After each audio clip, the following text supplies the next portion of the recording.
time you walk into the room, got me feeling crazy. Shot my heart, boom, boom.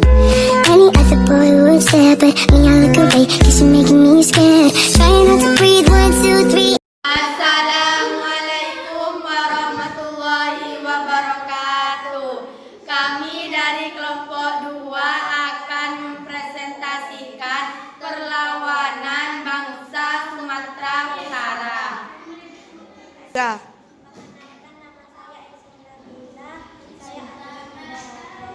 Perkenalkan, nama saya Regila Ila sebagai pemateri 1. Perkenalkan, nama saya Vanessa Octavia sebagai pemateri 2.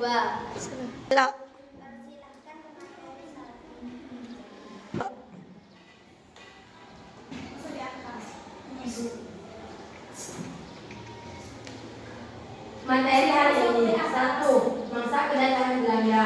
2. Profil Singamangaraja. 3. Latar belakang perang. 4. Masa perang Batak. 5. Masa wafat Singamangaraja. 6. Akibat Belanda. Masa kedatangan Belanda. Perang Batak dicukup sejak kedatangan Belanda ke kawasan Sumatera, yang mana dasar kedatangan Belanda adalah dengan adanya perjanjian Belanda-Inggris Anglo-British of 1824. Inggris memberikan seluruh wilayahnya di Sumatera kepada Belanda. Hal ini membuka peluang bagi Hindia Belanda untuk mengakseskan seluruh wilayahnya belum dikuasai di Sumatera. Dari sinilah Belanda mulai melancarkan monopolinya di bumi Sumatera. Penobatan Singamaraja sebagai maharaja di negeri Toba bersama dengan dimulai open door politik pintu terbuka Belanda. Halo, namaku Sisimangaraja. Sisimangaraja dilahirkan dengan nama pasunan besar Sinabela. Ia naik tahta sebagai pada tahun 1876 untuk menggantikan ayahnya, Sisingamangaraja, yang bernama Raja Sohan Sinabela. Sebagai orang Singamangaraja, Pasuan Besar Sinabela juga berperan sebagai Raja Imam. Dari Pantun Amin Sinabela, Sisingamangaraja mendapatkan pangwaran bernama Pulau Batu Sinambela, sehingga ia digaleri sebagai Empu Pulau Batu Sinambela. Latar belakang perang. Perlawanan rakyat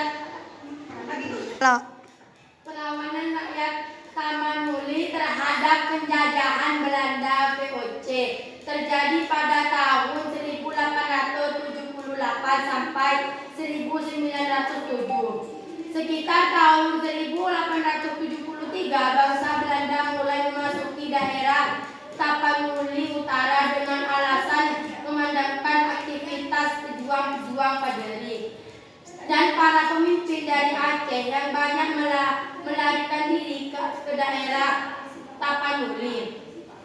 Ternyata Belanda memiliki tujuan lain, yaitu keinginan untuk menguasai wilayah Sumatera Utara. Perang Tapanuli 1978 sampai 1907 terjadi karena kebijakan Belanda di Nusantara dan berlaku juga di Tapanuli, membuat rakyat mengalami penderitaan yang hebat. Banyak para petani yang kehilangan tanah dan pekerjaannya karena diberlakukan politik liberal yang membebaskan kepada para pengusaha Eropa untuk dapat menyewa tanah penduduk pribumi. Dalam melaksanakannya, banyak penduduk pribumi yang dipaksa untuk menyematkan tanahnya dengan harga murah. Masa Perang Batak. Berikut ada 5 alur perang Batak di masa ke masa. 1. Masa Perang Bata 1879. 2.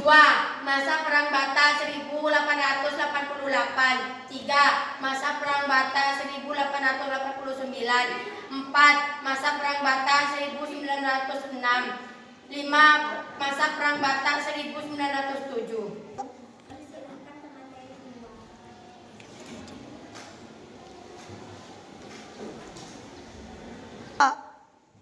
Peran kerajinan tangan dalam ekonomi kreatif. Masa Perang Batak 1879. Perlawanan dan taktik perang dari Singamaraja merupakan suatu yang sudah ditunggu oleh Belanda.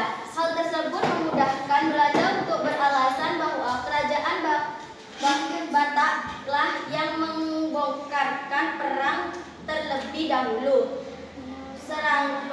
Serangan Singamaraja dibalas sengit oleh Belanda. Masa Perang Batak 1888. Pada tahun 1880, para pejuang Batak melakukan penyerangan ke kota Tua dengan dibantu tentara Aceh yang datang dari Traumon. Perlawanan lagi dapat direndam oleh pasukan Belanda yang dipimpin oleh J.A. Verset. Saat itu Belanda juga menghadapi kesulitan menghadapi perlawanan di Aceh, sehingga Belanda terpaksa membatasi perlawanannya terhadap Singamaraja. Menghadiri krisis pasukan dikarenakan tewas di dalam perang. Masa Perang Batak pada tahun 1889. Pasukan Singamaraja tidak berhenti melakukan perlawanan di Lampung. Cukup sekian.